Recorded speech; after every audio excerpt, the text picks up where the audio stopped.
Shalom, shalom. This is part two. We didn't start catching up, start running out of time. So we're going to do a little recap at the end of this, of what was talked about. So we were talking about the mark of the beast, which is in Revelations chapter 13, verse 16 and 17. That's being, going to be implemented, going to be pushed out there and be forced, be done. He says he's going to make all, small, great, poor, and rich to take this. So we're going to move on a little further with this. What we're going to talk about now for those that do take this mark. And we're going to see what's going to happen to them. And believe me, it ain't nothing good. So that's Revelations 19 verse 20. And let's see what it says. Because, and the beast was taken, and with him the false prophets that wrought miracles before him, with which he deceived them that had received the mark. What did it say? Which he deceived them that had received the mark of the beast, and them that worship his image. These both were cast alive into a lake of fire, burning with brimstone. So let's get an understanding of what's about to happen pretty soon. Now, I'm gonna tell, like I said before, in different countries right now, people taking it as a joke, as a new technology, almost like an iPhone. They shooting their right hands up and not thinking nothing about it. Overseas in different places, they are doing these things. What we see here, what's gonna happen for those that do this? You're gonna be in a lake of brimstone. This is nothing to play with for any of those that take this mark. This is serious, Israel. So we're gonna move on a little further. And at the end, I'm going to try to recap as much as I can. Go back over a few scriptures and talk about them. We're going to go into what's going to happen to Evil E. We're going to talk about what happens to him. I'm going to put my helmet on here because everything's trying to fly off. I might even fly off all this wind. Let's go into Isaiah chapter 14 verse 21, and I'm going to talk about this for a minute. Isaiah 14 verse 21. Now we know that today's that we always have those people out there that say it wasn't us, it was our ancestors. Oh well, you're going to pay for what you've done. Or what your ancestors done according to this scripture. And we're going to read it. It's Isaiah chapter 14, verse 21.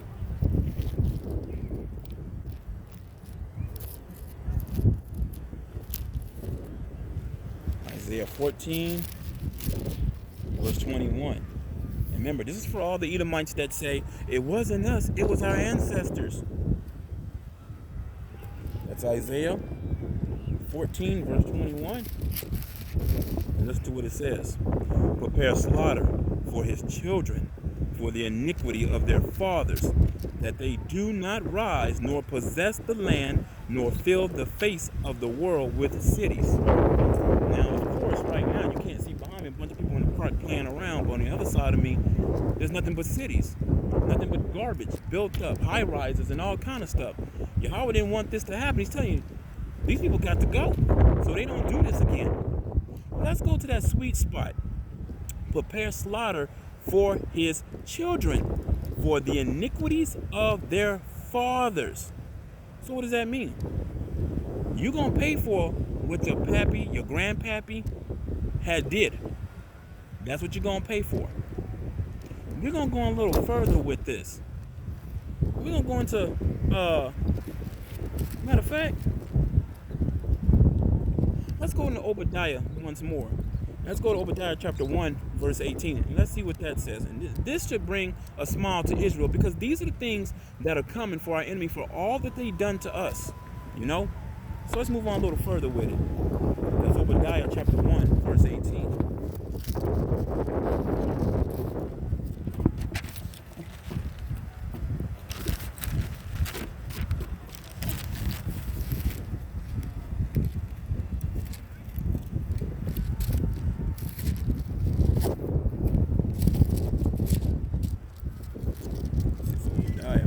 Get there.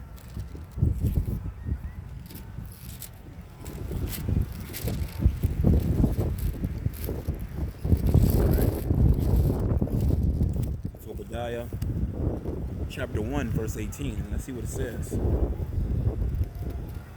this is good, what it's saying. And the house of Jacob shall be a fire, and the house of Joseph a flame, and the house of Esau for stubble. And they shall kindle in them and devour them, and there shall not be any remaining of the house of Esau, for the Lord hath spoken it. So for all them people talking about, oh, God's not going to destroy people. Oh, yes, he is. He just said right here, he about to annihilate Esau. You ain't going to be fun. You're not going to find an Edomite never, ever again. But first, probably before he do all this, we're going to read some other scriptures that's going to solidify what's going to happen to them. Now, we do know, as I said earlier, there's a lot of things going on right now. A lot of prophecies being unfolded right now. Right now, I'm just going into, the good parts for Israel. We know what's coming, So, we're going to go into the good parts also to find out what's coming in the near future for us. Let's go to Revelations 18:6. This is what's going to happen for them. That's Revelations 18, verse 6.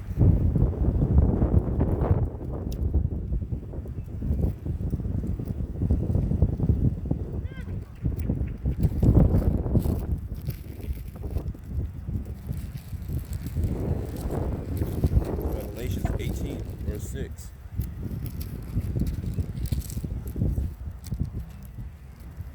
Let me make sure that's right. It's correct. I have the right one. Yes, it is. Revelations 18, verse 6. And look what it says. Reward her even as she rewarded you, and double unto her, double according to her works, in the cup which she hath filled to her double. What does this mean?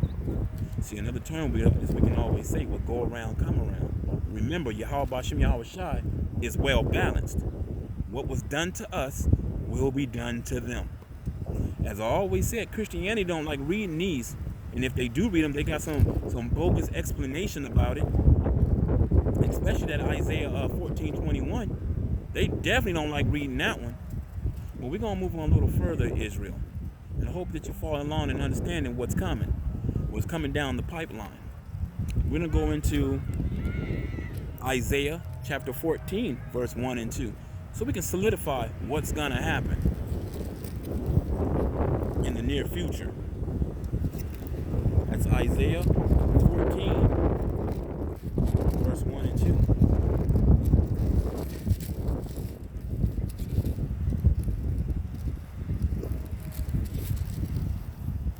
Isaiah 14, verse 1 and 2.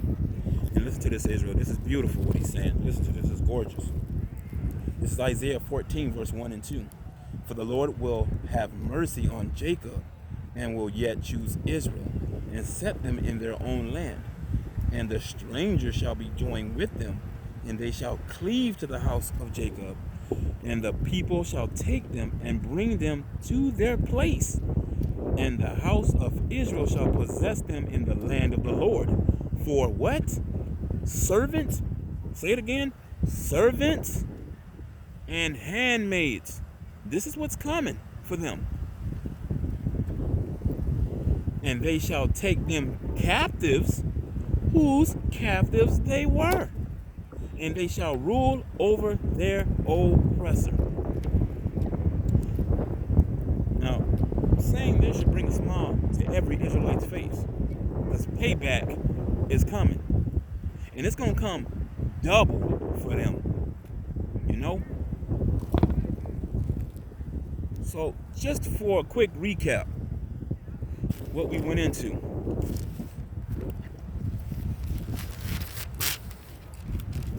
We went into 2nd Ezra, chapter 15, verse 1 and 6, where it says to prophesy to his people, which Israel's out here doing. And we have our elders out there that's doing this work, and our apostles out there that's been doing it for a very long time. We have other brothers out there, that's doing this work and warning Israel, trying to bring in the seal that elect, because we want to get up out of here. We want to go home. We want them promises, Remember, it's Zechariah 13:8 still stands. There's 2/3 of Israel that will be destroyed. And who they are? They're the ones that don't want to listen. They don't want to hearken. They don't want to change. They want to stay with Esau. They want to go hand in hand. Let them. Because when the crap hits the fan, they're going to be thinking something different. Don't we remember what happened in Noah's Ark? What do you think them people felt when that water started hitting the floor and that ark boat was shut? And they out there screaming. The Bible speaks of that. It'll be the day of, what it'll say? It'll be like the day of Noah. They were eating, they were drinking, they were giving in marriage, and they took no note until the flood came and swept their ass away. That's what it's going to be like pretty soon. This is going to go by nuclear fire. You're going to burn this place clean up. You know, you talking about burning up, baby. I'm talking about burning the dirt, the ground, the dirt up under the dirt, the ground up under the ground. He's about to just annihilate this place. And I know Israel, we ain't trying to feel that heat. I'm not. Let's move on further. We went to Amos chapter 8, verse 11 and 12. What did that talk about? They'll wander to and fro, looking for someone to teach them the prophecies and the things that are happening. They will not find it because they had enough time to sit down and pay attention, but they chose to play around because everything else was more important. Now, I know we all got to go to work and we got things to do in our daily lives and whatnot, but them things not that important according to what it says in this Bible. That's what's important. Salvation is what we want. To make it easy for you to understand, we don't own none of this stuff that we see. For time's sake, gotta do another video. Be right back.